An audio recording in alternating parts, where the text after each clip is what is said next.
Welcome to Parliament Buildings, home of the Northern Ireland Assembly. In this video, we'll take you on a tour of this iconic building and tell you all about its history and architecture, as well as its use today as the setting for the devolved legislature in Northern Ireland. We'll take you into the Great Hall, probably one of the most famous and recognisable spaces in the building. We'll also visit the Assembly Chamber, where Assembly members, known as MLAs, meet to hold debates and make new laws. You will get an opportunity to see the Senate Chamber and hear more about its history as the former upper house of the old Northern Ireland Parliament. We'll also tell you about its current use as an Assembly committee room and events space. Work to erect Parliament buildings began in 1924, and as you can imagine with a building this old, there are many interesting stories and lesser known facts. For example, you'll hear about how this prominent structure, set high on a hill and built from white Portland stone, was camouflaged during World War II. We'll also tell you about the origins of the stunning central chandelier in the Great Hall, and whether or not a secret formula was used to produce the vibrant paintwork on the Great Hall ceiling. This video is divided into separate segments, so you can choose to watch the entire tour from start to finish, or watch different chapters in your own time. The video is also available to watch with an Irish or British Sign Language interpreter, or you can opt to watch versions using English or Irish subtitles. We begin our tour today on the famous steps of Parliament buildings.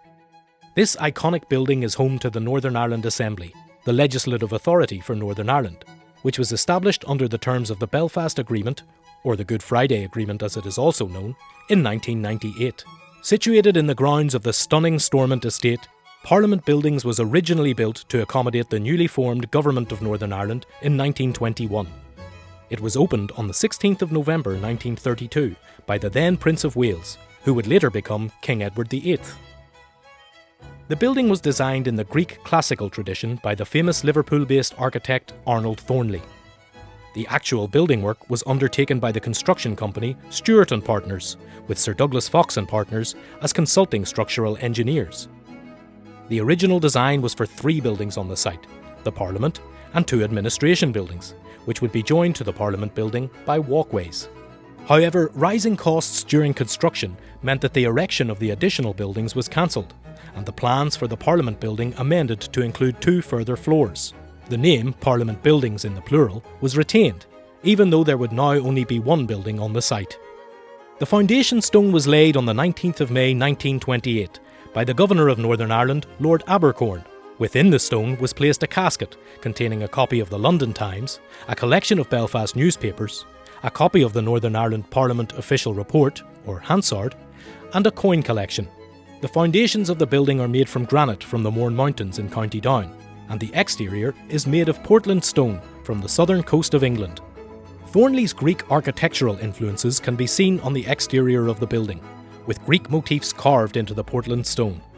The portico at the main entrance is of Greek temple design, with 6 Ionic columns supporting a pediment. A statue of Britannia flanked by 2 lions stands above a raised attic.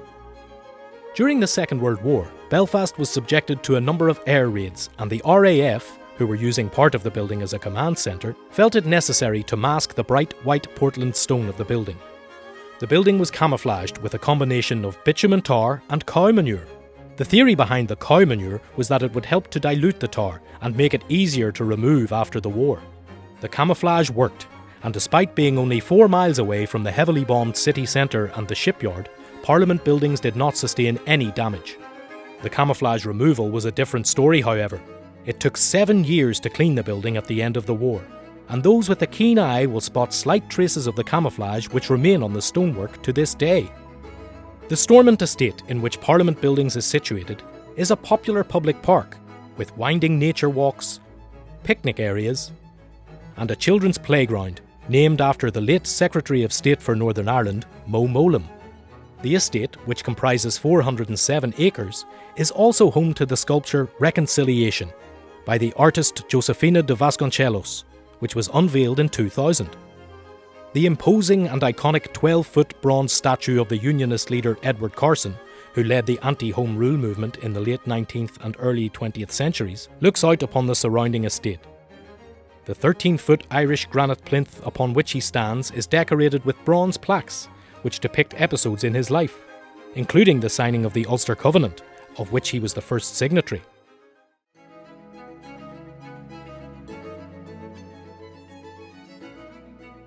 This ornate and richly decorated space is the first place visitors see upon entering the building. If you're a regular viewer of news and current affairs programmes, it's a space you may instantly recognise, as it often provides the backdrop to press conferences and visits by high-profile political leaders and representatives. It's also used for celebrations to mark St. Patrick's Day, Commonwealth Day, and the Speaker's annual Christmas Carol service, as well as large public and international events.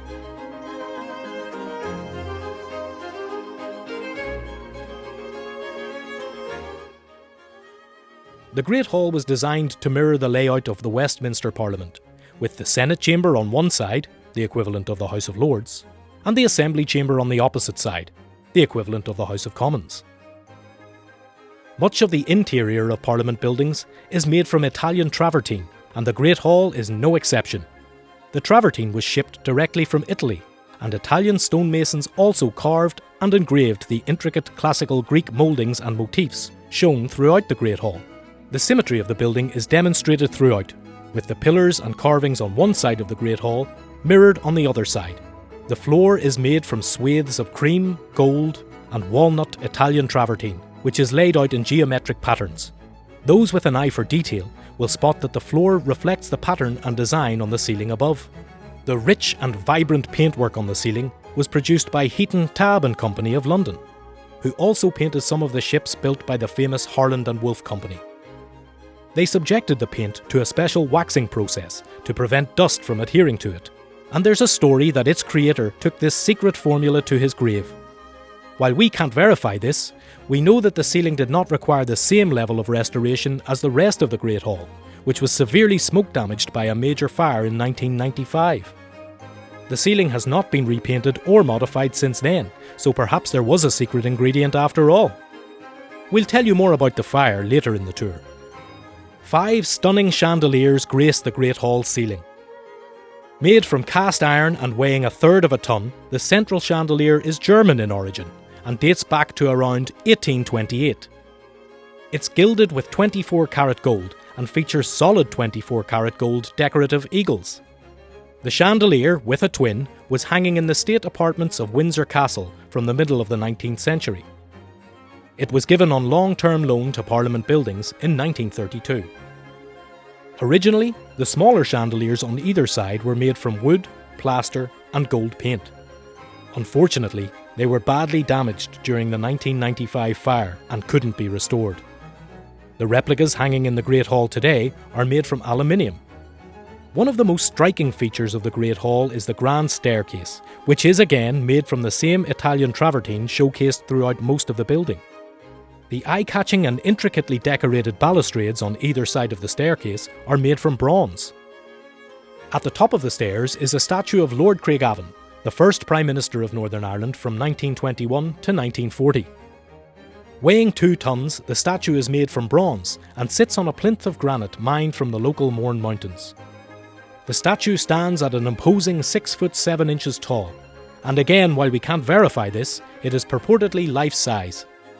The statue was created by the sculptor L.S. Merrifield, who also designed and crafted the famous statue of Edward Carson, which is situated at the front of the building. This statue of Lord Craigavon was sculpted in 1938 and unveiled in Parliament buildings in 1945. Lord Craigavon and his wife are buried in a Portland stone sarcophagus at the east of the building.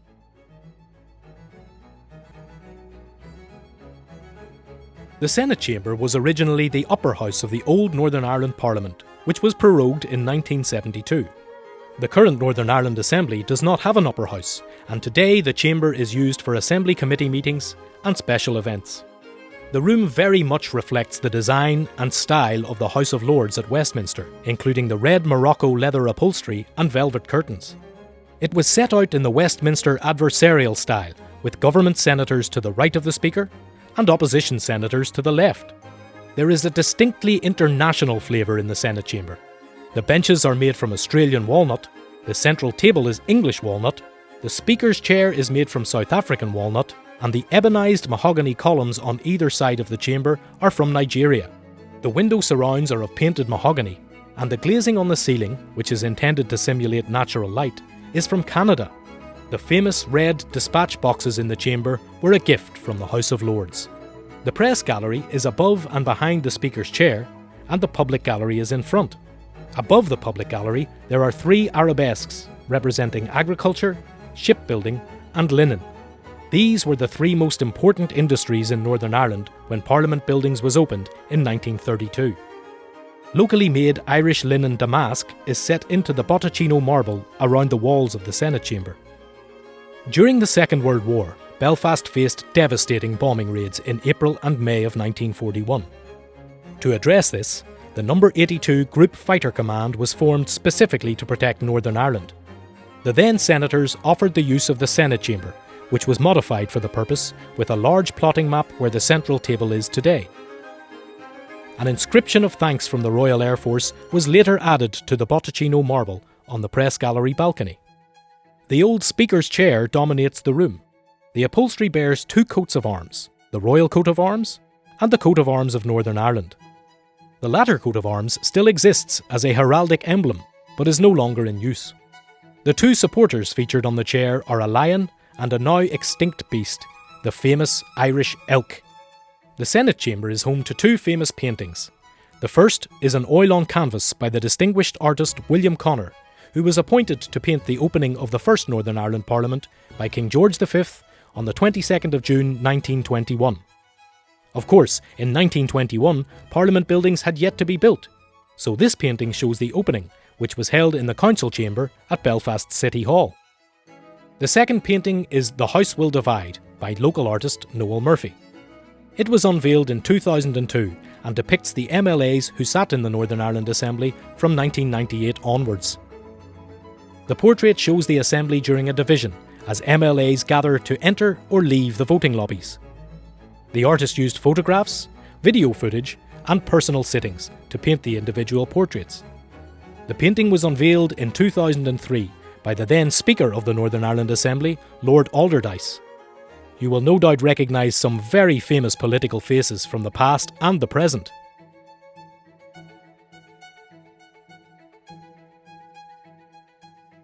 The Assembly Chamber is the hub of Parliament Buildings. It's where members of the Legislative Assembly, known as MLAs, meet, generally on Mondays and Tuesdays, to debate issues and pass laws on behalf of the people of Northern Ireland. There are currently 90 MLAs, 5 from each of the 18 constituencies across Northern Ireland. Assembly sittings are presided over by the Speaker. Like speakers in other legislatures, he is responsible for determining the business to be discussed, to keep order, and to ensure that Assembly debates run smoothly. The Speaker is politically impartial and does not participate in any of the debates that take place in the chamber. As well as his procedural role, the Speaker also chairs the Assembly Commission, which is the body responsible for ensuring that the Assembly has the services and resources it needs to carry out its work. The Speaker also performs an important representational role, meeting visitors to the Assembly and hosting events at Parliament Buildings, which are often attended by the public. Unlike the Senate chamber and other parts of the building, which have remained relatively unchanged since the building opened in 1932, the Assembly chamber has been extensively remodelled and restored following a devastating fire in 1995. The fire started due to an electrical fault, and while the rest of the building suffered extensive smoke damage, the Assembly chamber bore the brunt and was severely damaged. However, it was carefully restored and refitted using the same materials and decoration as originally used. The walnut panelling on the walls was replaced, and the 6 Corinthian columns on either side, representing the 6 counties of Northern Ireland, were reinstated. The intricate gilding on the column capitals and elsewhere in the Assembly chamber were restored. The restoration of the chamber after the fire did allow for adaptations to be made. The seating is laid out differently to the previous Commons chamber of the old Northern Ireland Parliament. There is no longer a central table, and MLAs are now seated in a large arc reflecting the idea of collaboration. The public gallery was also extended, with additional spaces for wheelchair users and further seating galleries placed over the voting lobbies. The cameras around the chamber mean that Assembly sittings can be streamed, and the public can opt to watch live or recorded debates on niassembly.tv. We hope you have enjoyed this virtual tour of Parliament buildings and learned a little more about the history and architecture of this remarkable place. Parliament Buildings is a public space and is open to you from 9 a.m. to 4 p.m. on weekdays. We also run daily tours of the building, and full details can be found on the Assembly website. You are also welcome to come to the building to watch sittings of the Assembly and committee meetings from the public gallery. Seating is available on a first-come, first-served basis. For those of you who can't visit the building, we broadcast live sittings of the Assembly every Monday and Tuesday, as well as committee meetings every Tuesday, Wednesday and Thursday when the Assembly is in session. You can also follow us on Facebook, Instagram and Twitter, where we'll keep you up to date with all the latest news and events here in the Assembly and at Parliament Buildings. Thank you for watching.